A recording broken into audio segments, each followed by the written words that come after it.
que el govern aprove que els envasos que es posen a la venda als consumidors de la llet porten l'origen d'aquesta llet és un avanç important. Però també creiem que devia ampliar-se a altres productes com són els cítrics,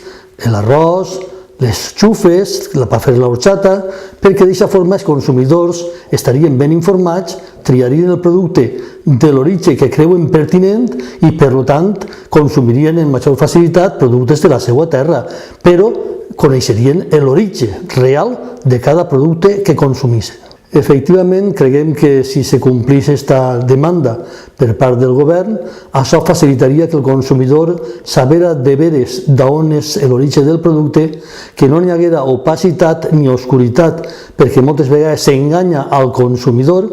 i crec que això no és just. I enganyant a més al consumidor també es perjudica als productors espanyols que sofreixen les conseqüències de competències deslleials i a voltes de manipulacions artificials dels preus.